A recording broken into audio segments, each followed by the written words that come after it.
Last week Saturday, I was on my way to a hike and it was around 8 o'clock in the morning. I noticed a lot of the cyclists on the road.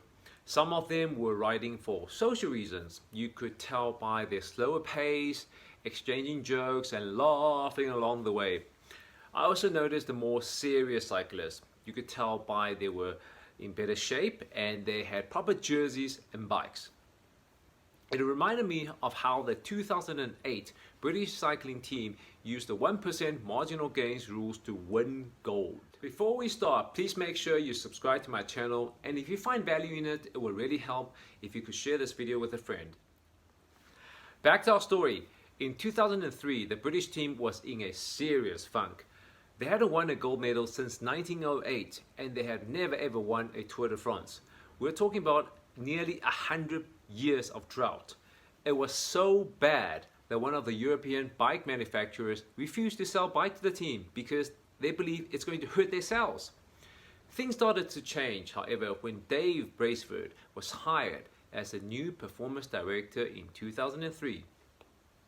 Dave focused on a strategy that he referred to as the aggregation of marginal gains.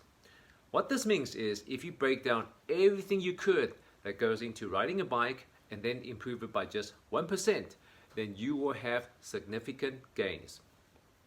So Dave and the team started with the fundamentals, such as redesigning the bike seats, changing the racing suit fabrics, and rubbing alcohol on the bike tires for a better grip.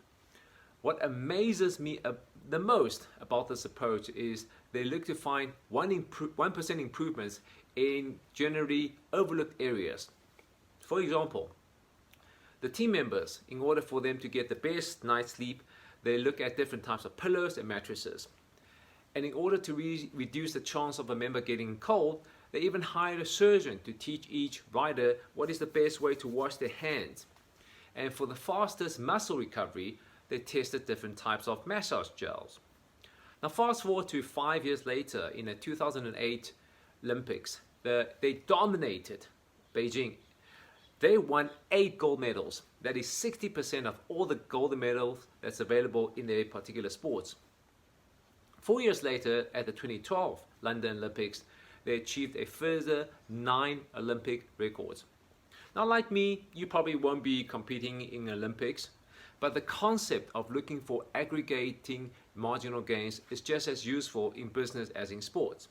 Now I want you to take a minute after this video and look for where you might be able to find the 1% improvement area in your business. There's definitely power in small improvements and slow gains.